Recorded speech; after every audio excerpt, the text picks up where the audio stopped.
I'm getting over a cold, so if my voice kind of sounds like a parrot, that's why. So I've been putting off re-recording my bones and all video because it's a lot of work and I wanted it to be really good, so I've just been kind of brainstorming jokes instead.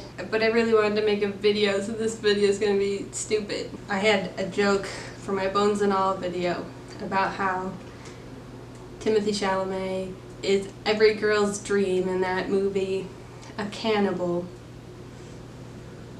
And then it just got me thinking about how that's not true.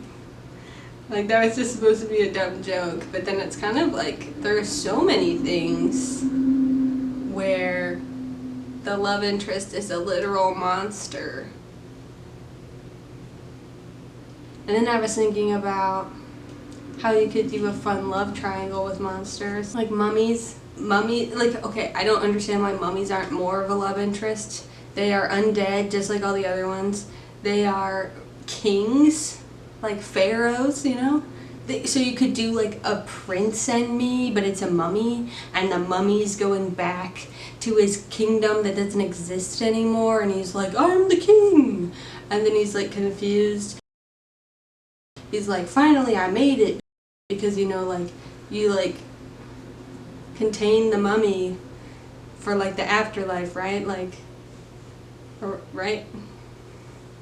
And so then the mummy's like, I made it, I'm back, I'm the king, I'm the best. And then nobody like pays him any attention because you know, the world's not like that anymore. And that could be a whole thing, like, you know, like snotty prince and he's a mummy, and then they could do stuff like he's missing organs, right? Like, so they could like make jokes. I don't know if they take out the heart or the brain when they mummify people, but if they did, they could make like jokes about them being dumb or heartless, because, and then like play that into literally, you know? That would be like a small gag, but that would be like, that would be easy to put in there. And then I feel like, you know, like, this is really dumb, but I mean, like, they're all wrapped up, right? So then you could put that inside like a kissing scene. You know, there's so much to work with a mummy. Like, I don't understand why they don't do mummy stuff more. You know, they make like hot zombies and they make like hot vampires. It'd be very easy to make a hot mummy. Have you seen The Mummy? They did it. They didn't play with it enough, though. They're just like, I'm hot and evil. And he doesn't really talk. Or when he talks, you don't understand him. And it's like, what a waste. He should be the love interest. You know what I mean? I haven't seen the other ones. So maybe they do that later. But I've seen just in the first Mummy, they just kind of drop it. They're like, hot mummy. That's it. Okay. All right. Anyway, that, you know. But then I was also thinking, if you wanted to do more ghouls, right? Zombies aren't really worked with that much either. And zombie rules are so inconsistent, right? Like, they have so much... What even makes that sound? Anyway, they have so much, like, vampire lore, but they tend to be pretty consistent. You know, like drinking blood. That's a consistent thing. Can't go out in the sun without some kind of special power. Silver, no, not silver. Silver kind of, with the mirrors and stuff. But like wooden stakes kill them. Those are vampire general rules, and the pointy teeth.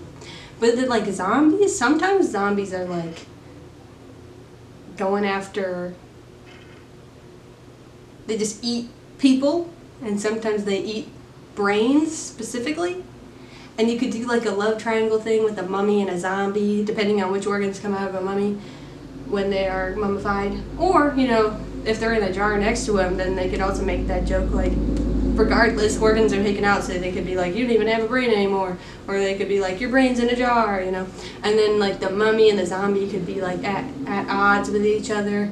You know, like a Wizard of Oz thing, like looking for a brain, looking for a heart.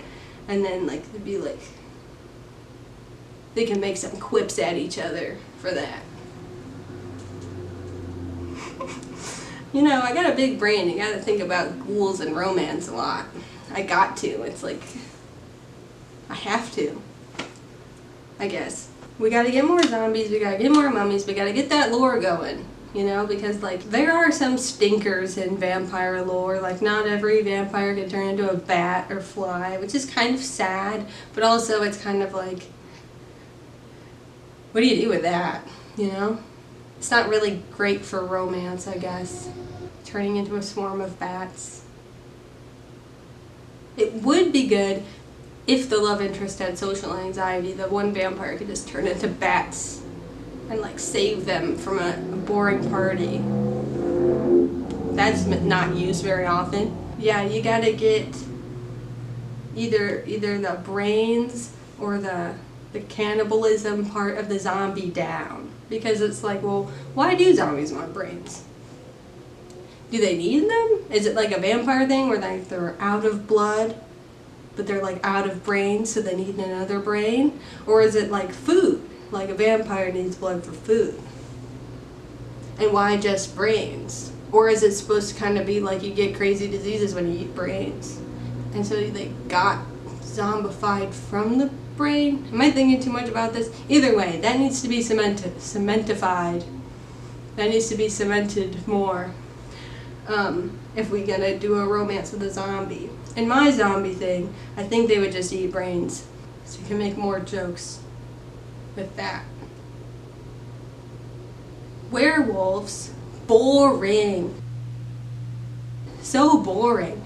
Why did we go with werewolves and not mummies? Who decided that? Werewolves are just like a man who turns into a dog. How boring.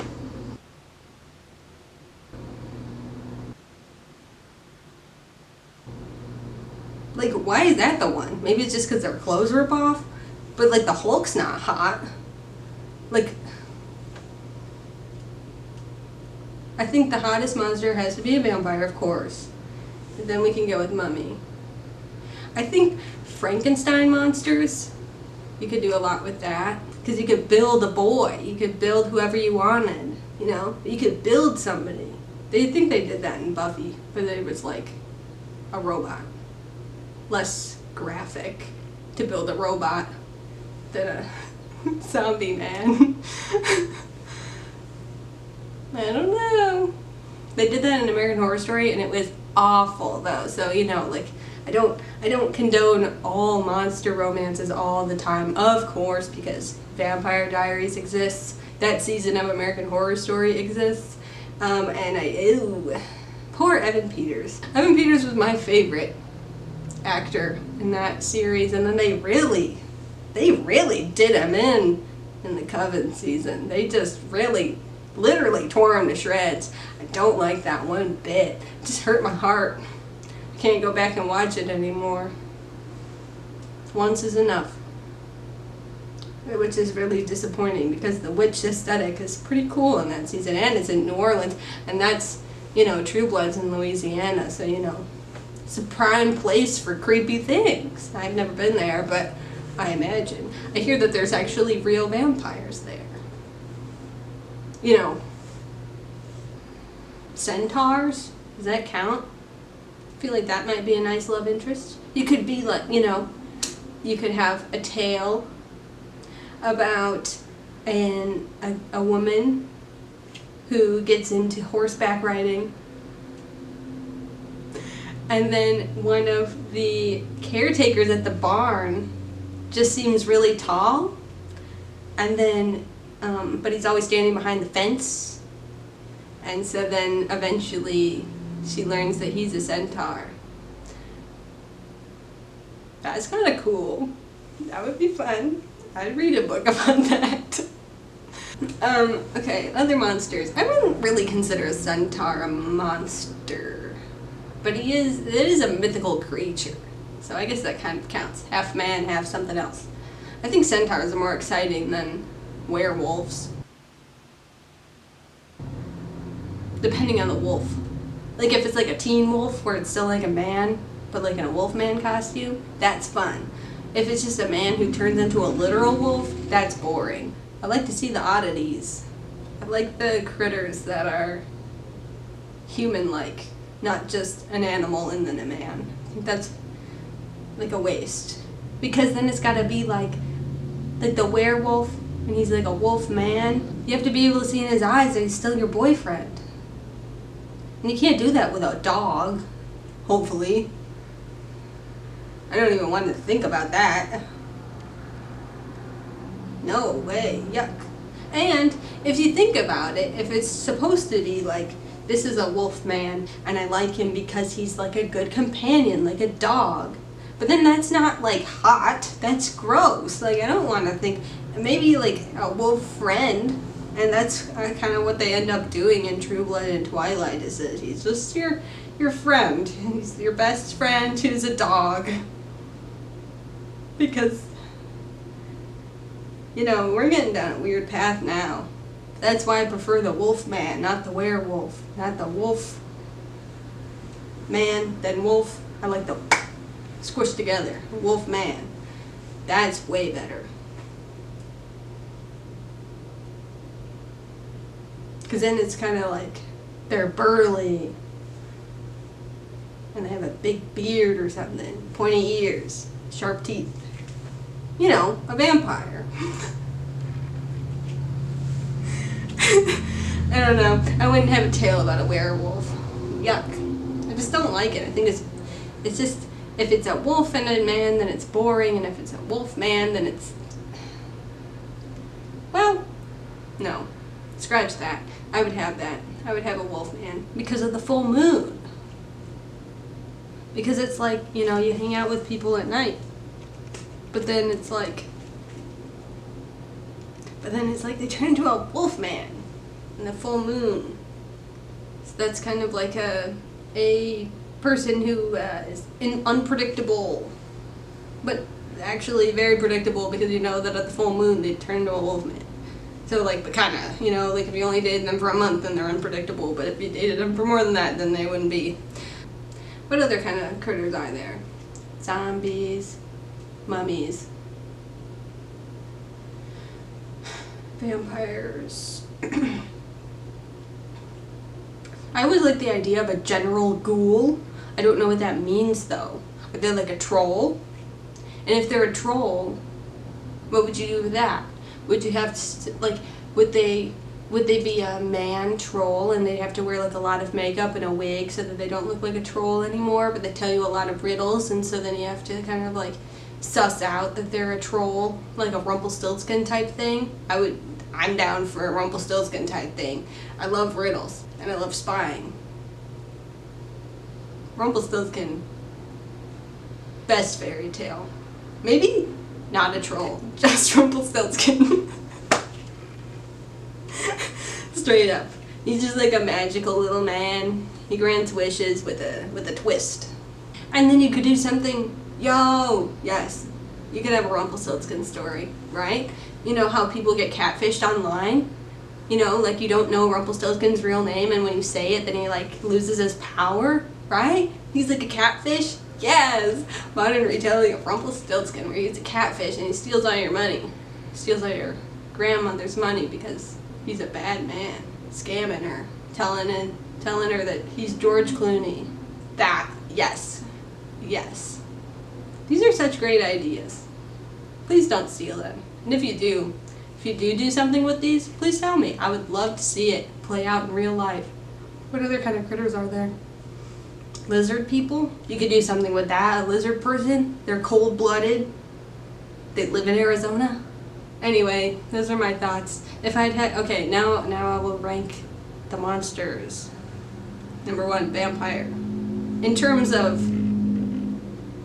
fun romance stories, vampire, mummy, centaur, Rumpelstiltskin, Frankenstein, zombie, werewolf, cyclops. I didn't even think of something for a cyclops. They're too big. They go and play basketball and they're overseas too much.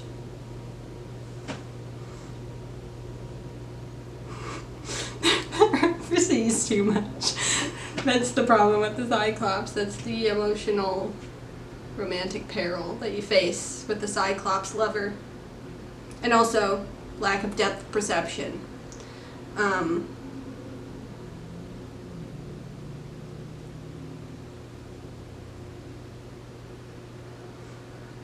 That was fun. Okay.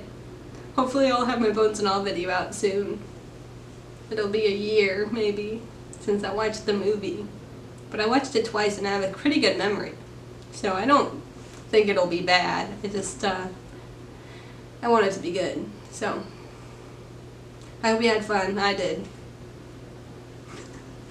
Bye-bye. See you next time.